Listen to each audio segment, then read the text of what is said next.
All right, ladies and gentlemen, welcome back to the channel. Today, we're going to be talking about the Detroit Lions. Now, it was a very unfortunate and tough loss this past Sunday to the Baltimore Ravens on the road, 38-6.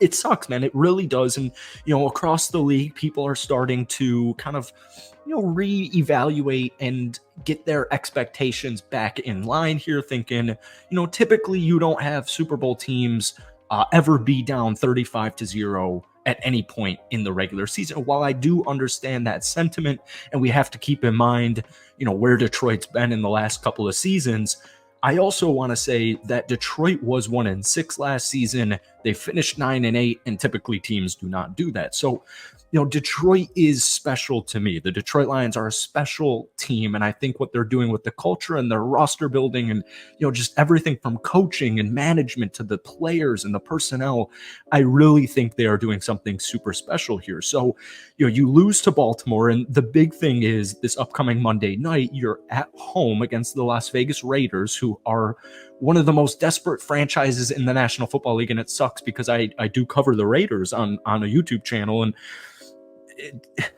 it's all going to be how do they bounce back. It just simply is that. And I don't want to get into Super Bowl stuff. Like, it literally does not matter to me that they lost 38-6.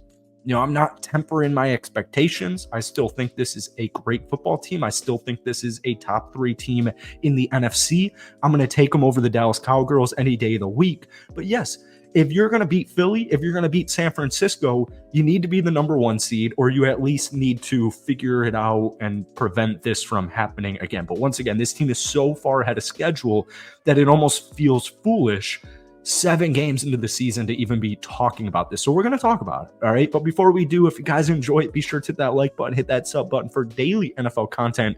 We typically post a couple Lions videos every single week. I understand this was relatively unideal. If we could try and get this video to 250 likes, that would mean the absolute world to me. So it's all the bounce back. It's all how do they answer to this? Because this culture, the aura, the vibe, the energy of this roster and the team, the coaching, fans, all of it within the Detroit Lions, it's special. And I want to see a blowout victory. I mean, at the end of the day, a victory is a victory. But the good thing is this: you're heading into your bye week. All right. So either way, hopefully and ideally, you're 6-2 and you're heading into your bye week and you're one of the best teams in the NFC. That is great. That is a success in and of its own. So we have the trade deadline on Tuesday, right? And we heard Dan Campbell say pretty much this exact quote: "We're not going to mess with the vibe of this team."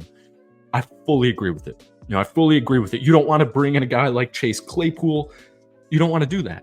Now, as we mentioned, I want to go big. All right. So no, I don't think you're going to get a Chase Young type of player. I don't think the Detroit Lions, to be quite frank with you, I don't think they have many holes. I think what a lot of their issues stem down to is youth. Availability. I mean, David Montgomery, missing him against Baltimore, that was big. But this is a good football team. And if you're 5-2 through 7 games, you have a shot. I mean, you have a shot. We know Jared Goff can play. 68% completion percentage, 11 touchdowns, 4 interceptions. I want home field advantage. I want that number 1 seed because, look, we'll play a hypothetical here. No matter how the rest of the season goes, whatever, injuries, all that stuff. If I tell you the Detroit Lions are the number 1 seed in the NFC, what are your expectations? Well, I at least want to get to the conference championship game. But if you have home field advantage, folks, the Detroit Lions have a phenomenal chance at going to the Super Bowl. All right.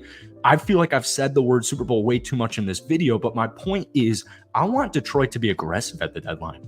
Give me a guy like Marcus Peters. Give me a guy with an edge, a veteran presence, right? That's the type of player I want. It's like CJ Gardner-Johnson, but CJ's unfortunately injured and their secondary is just a little bit banged up, right? So you lost Mosley, you lost CJ. If the Lions are going to make a move, I have 2 targets I would look at. Cornerback position, I would go veteran, but I wouldn't go, anything injury riddled or, I get what Dan Campbell's saying. You don't want to mess with the vibe and the energy of this team, but there are guys who will complement it. Like a guy like Marcus Peters, who's been across the league. He has familiarity with their defensive system. I think that would be something. Just a guy who's got a chip on his shoulder. He's been around in the league. He's a winner. He's a proven winner. He's a Pro Bowler. I think that would be something I would look into. Maybe not exactly Marcus Peters. I would actually love Marcus Peters on the Lions, but hopefully you get what I'm saying here. Number 2, I would go edge rusher because we kind of saw it this past weekend. Outside of Aiden Hutchinson, I do like the Detroit Lions. I like a lot of their guys who can get to the QB. But imagine on the other side of Aiden Hutchinson, you have a freaking star player who's going to get you somewhere between, or maybe not even a star player, but just a guy who's going to get you 5 to 10 sacks in the regular season to just help it out with Aiden Hutchinson. Because as the season progresses, and even though he's in his second season, he hasn't even played a year and a half of NFL football, they're going to double team him, they're going to scheme him. But guys like Aiden Hutchinson, think TJ Watt, think Max Crosby, you can double team them, you can do whatever you want. They're still superstars, and they're still going to get to that quarterback. So my point is here, I'm not sounding the alarm. I'm not sounding the bell here. And I love the statistic of Lamar Jackson playing NFC teams for the first time. He's 16-1. I mean, he's 16-1, man. It sucks. You lost 38-6. It's completely embarrassing. It was on the road. There were things that went into it. Like I said, Detroit wasn't fully healthy, but guys, we're 7 games, or at that point, we're 6 games into the regular season. Everybody's injured. Everybody's banged up. Everybody's dealing with injuries. When we take a look at Detroit, I mean, they're putting up 25 points per game, and they just had 6 points last Sunday. They're still very clearly a top 10 offense statistically, even though they just had 6 points against the Baltimore Ravens. They are a great rushing defensive team. I mean, it's night and day from last season. And just to hammer home the point here, the Detroit Lions guys were 1-6 last season. Like, I don't need to tell Lions fans that. In the last 17-ish games across the entire league, the Detroit Lions are one of, if not the best team. I mean, you pair them up, you throw them up there with, the Philadelphia Eagles, the Kansas City Chiefs, whatever. They're a top 5 team in the last 16 games in the regular season. You don't go 1-6, finish 9-8, and it's just, it's coincidental. So I love what I see. I don't even need to explain all the moves that they made. We spent all offseason, we spent the start of the season talking about that stuff. So they're 3rd in the NFL in rush defense. I mean, that's crazy from last season. Now, defensively, they're technically rated 19th as far as opponent point per game goes, giving up 22. But here's the thing. First off, they just gave up 38 points. And secondly, if we go back to the Carolina game, the Green Bay game, week 2 against Seattle, those, the first 2 I mentioned, Green Bay, Carolina, you're up big.